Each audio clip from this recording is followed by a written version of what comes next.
Hey, what is up and welcome to Motion RC. Today we're gonna let freedom ring because we have the Skynetic Eagle kit here in front of us, and today we're gonna be assembling it.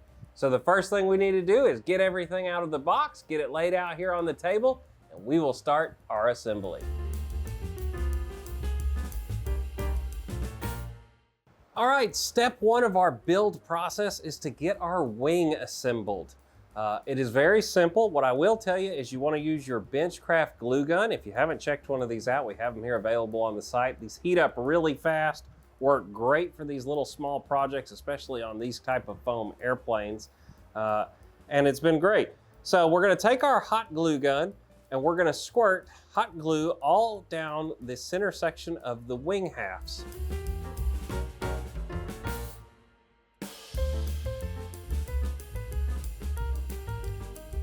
After we get that ready, we're going to take and join our two wing halves. Make sure to line up the holes on the bottom where you're going to be putting your spars in. As you let this set up, let that glue get nice and dry before you let go of this. You want to make sure that that hot glue has plenty of time to set up on this part. This is a very structural piece of your airplane. After you've finished that, go on and flip the wing upside down, and you have two carbon spars, one at the front and one at the back. Be careful not to glue a spar in the middle section. That is going to be for your servo wires. Slide those in and then take a little bit of thin CA and run it down the slots. If you do not have access to thin CA, you could do this with hot glue. It's just going to be a little bit messier. Squirt your hot glue in the channel, then push it down with a card or a piece of paper, something to not burn your fingers with. At that point, once that's dried, flip the airplane back over. Take the two smaller spars and you're going to reinforce the wing where the rubber bands meet the fuselage here by putting those spars across the top. Once again, a little bit of hot glue and put those on.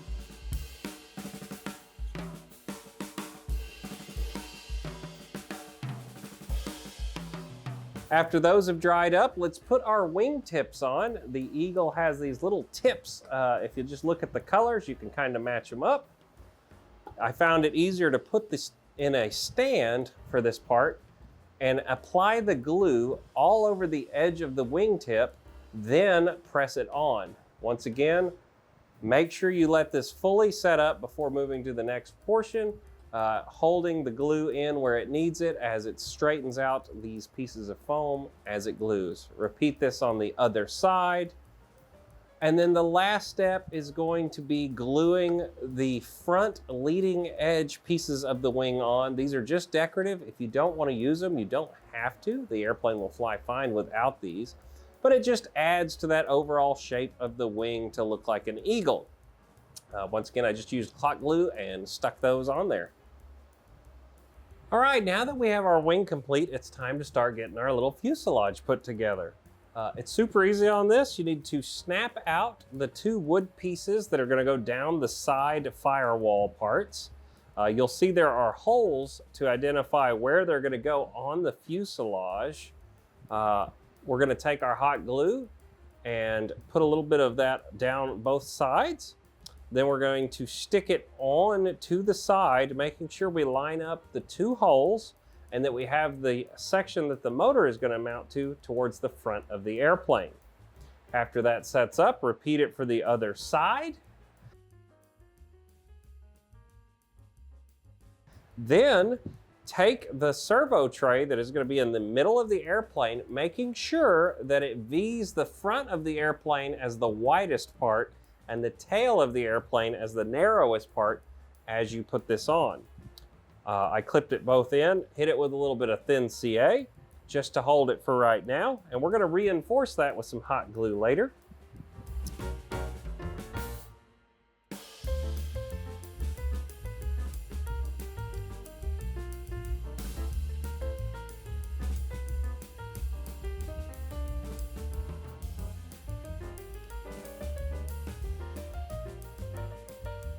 At that point, you need to take the two firewalls and snap them out. And this part, if you have some thin CA, once again, take a little drop after you line them up to stick the two pieces together. If not, this can be done with hot glue again. Just beat it around in there. But I like CA whenever we're joining wood to wood like this.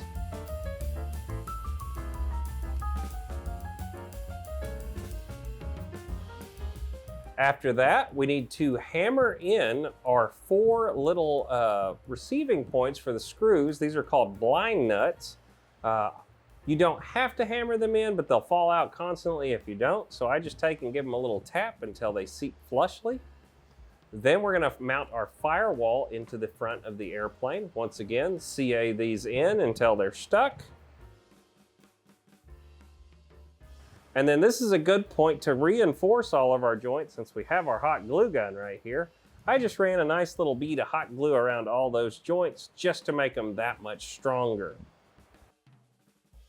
At this point, let's flip the airplane over and let's take and run a little bit of glue up here in the nose of the airplane, and we're going to start making the bottom of the airplane actually installed in the airplane. I like to work a little bit at a time on this. So take and do just a little bit, about 2 inches of the front section, get that stuck good, then peel it open, do another 2 or 3 inches, let that set up, then peel it open, all the way until you get to the end. This will make it nice and secure and make it nice and flush the whole way across.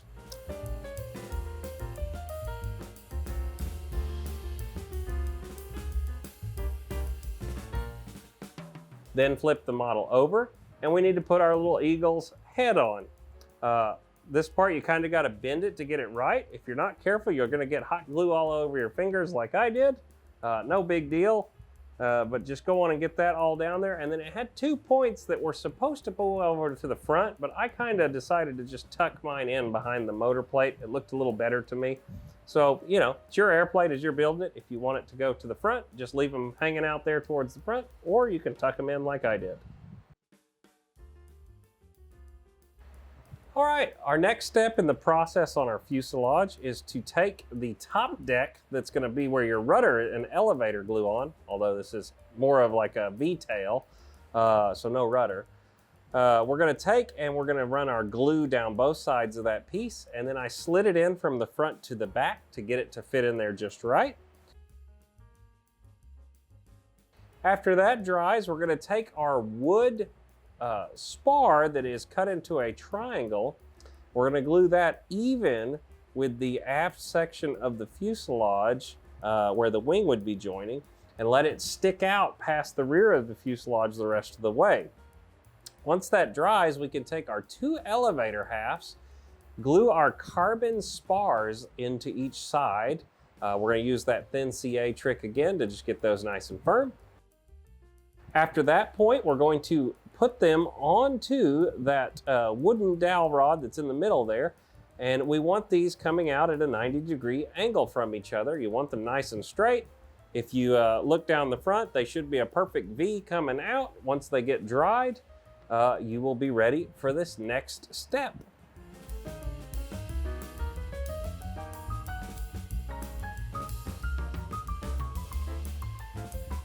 All right, so for this next step, we need to install our motor on the airplane.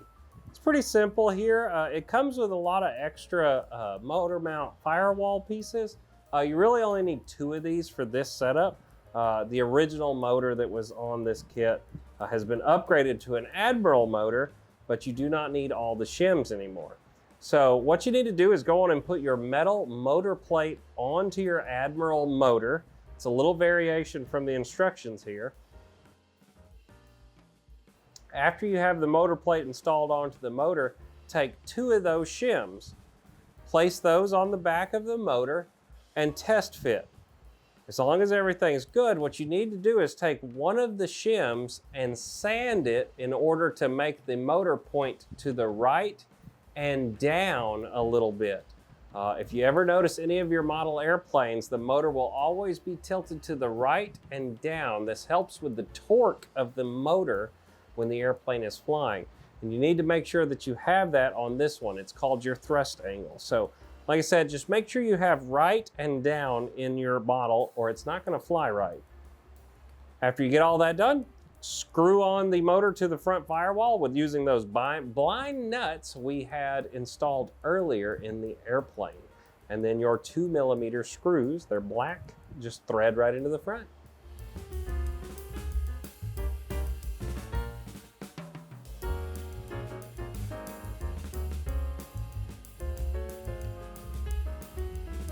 All right, so at this point in our Eagle build, it is time to install our servos. If you have a servo centerer, this is a great time to use it. We do have them available here at Motion RC if you decide to pick one up.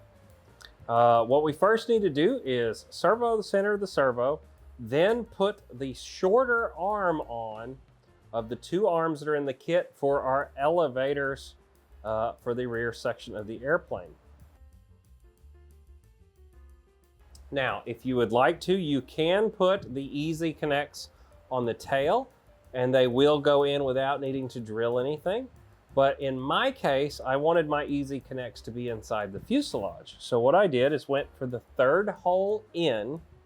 I then drilled out the hole diameter on the servo horn to a large enough size to where I could get the easy connects to go down inside there. Once I did that, it was as simple as taking the locking nut and putting it on the other side of the easy connect to attach it to the servo horn. And we already have it centered. So the next step after we do that is to push the servo down into the little wood receiving block. Then use the two longer screws that are provided in the bag of servos to attach them to the airplane. You'll see there's some pre-drilled out holes for you where they go. Once you've done that, it's time to get the tail linkages installed and their horns installed. For my case, I'm going to just use hot glue to put these on, but you could use CA or whatever else you'd like. What you'll notice is the front hole is cut out for the horn, but not the back horn. So take your razor knife, adjust that how you liked it. I like mine on the most inner holes and then hold it up to the elevator half. And that'll tell you where you need to poke that second hole through. You'll just stab a hobby knife in there and then test fit your horn. Should set down nice and flat. Once it does, take a little bit of glue, drip that on both of the holes, let it kind of soak down in there, and then push your servo horn through the two holes. Once it's through into the top, make sure it hardens a little bit before you manipulate it too much. That hot glue takes about 30 seconds to kind of get hard. Once it does, flip the model over and give you a little dab of glue on both of those joints at the top. Really helps to secure them so they don't come out in the future. After that, just repeat the same step for the other elevator half, and then we'll be on to the wing.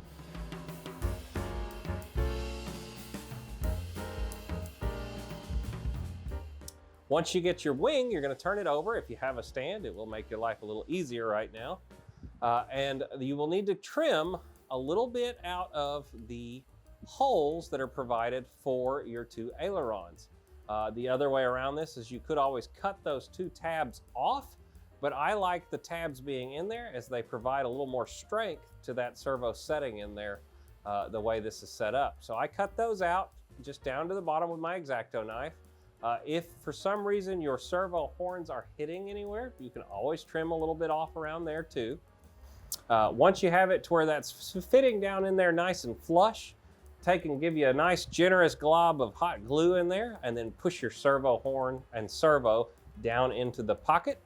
Then take the actual servo wire and there is a laser cut spot for it to go pushed into the fuselage. I like to give this a dab of CA. Just holds those servo leads down into the wire troughs.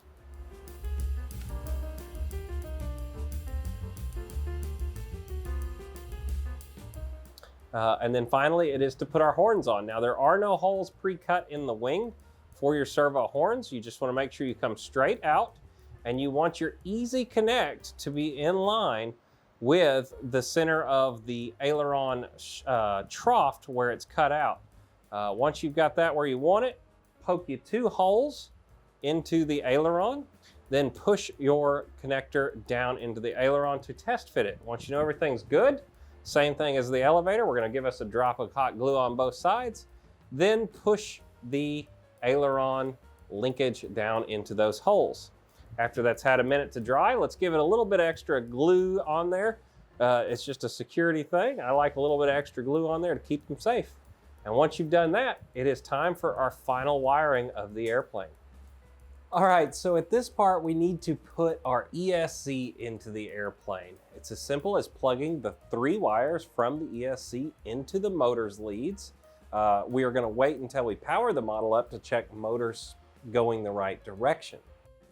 After you've completed installing that and tucking it down away, it's time to take our 2 carbon spars that are pre-cut and put that at the front leading edge of the wing and one at the back edge of the wing section on the fuselage. Once you have those installed, you don't need to glue them, just leave them loose. Let's take the wing and flip it over at this point and install our Y harness. Remember, you just simply do yellow to yellow, black to black, red to red, just match up your wires and put those 2 connections in. It's going to make it easier to take the wing on and off as we do our battery changes with this model later on. So at this point, we have the airplane laid on the table. I have installed my Radtron receiver, and I have set up a V-tail in the radio. What we need to actually check now is to make sure our V-tail is working. And when we move the elevator stick, we can see that both are moving back and forth, which is what we want. And when we move our rudder channel, nothing happens.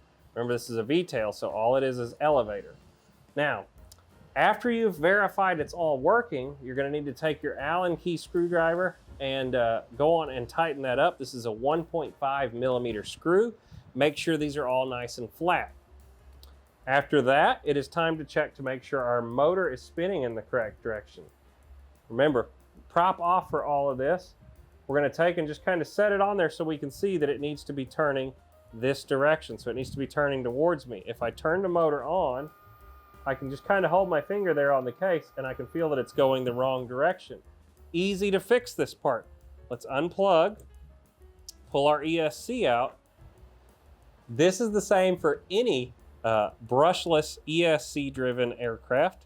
Take any of the 2 wires and let's just simply switch them. So I'm going to pop this one off like so. I'm going to grab this one right beside it, unplug it, and then plug it into the other one. Just like that. So we just swapped 2 of the leads. Now we can plug it back in. And our motor should go the correct direction this time. And it does. It goes the correct direction. Now that we know that our motor is the right direction, let's do an ESC calibration. The way to do that, unplug, full throttle on your transmitter, plug the model in, listen for the beeps. There you go, stick to the bottom. And now we have done a full calibration of our ESC. Okay, so at this point, the airplane is all wired correctly. We need to take the wing and plug it in real fast. And we need to check that. Super simple to do. Let's go over to our servo monitor so we know which one's the aileron. Channel 1 on my Radtron is going to be the aileron. So we're going to plug it in simply real quick into channel 1. We're going to verify our ailerons are also working correctly.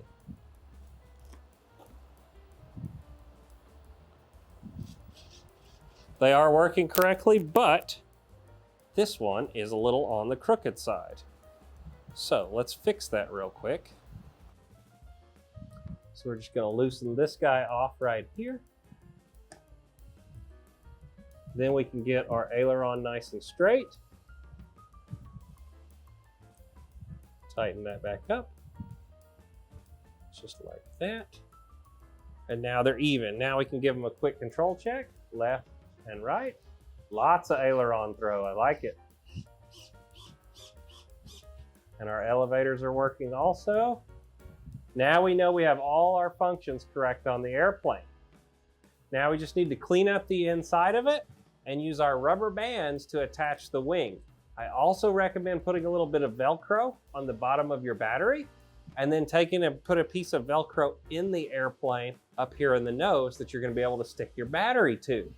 That way you can CG your airplane by just moving your battery back and forth. Speaking of CG, it is laid out in the manual, exact measurements for your CG marks. Make sure you check that. Don't just throw your battery in here and go fly it. If the center of gravity is incorrect, this airplane will not fly. So make sure you check that. All right, we'll meet back up with you in just a second. Let's get this thing buttoned up and we'll give you our final thoughts about the aircraft. Hey, so there you have it, the full assembly of the Skynetic Eagle. This is gonna be a funny one to go fly. Really looking forward to taking this one down to the local club. I'm sure the guys there are going to get a really good laugh out of this.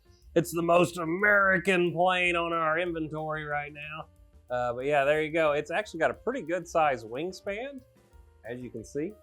But it's a very stubby airplane, so I have the suspicion that the elevator will be extremely effective on this airplane. That's probably why it doesn't have a lot of throw right out of the box. But only time will find out. So if you're new to Motion RC, I'm sure we're going to have a flight video coming out on this anytime now. If you're interested in this airplane and want to see it in action, we will have that for you shortly, if not already out. And as always, if you enjoyed the content, please hit that subscribe button. Go over to our Motion RC Facebook customer community. If you have an Eagle and you want to share it with all of us and share the pictures of it flying around, or any other Motion RC product, I know a lot of guys like to see it and see the repaints there. Hey, without further ado, we're gonna let you go for the day. And whether it's land, sea, or air, Motion has everything you want, guys. See you in the next video. Bye.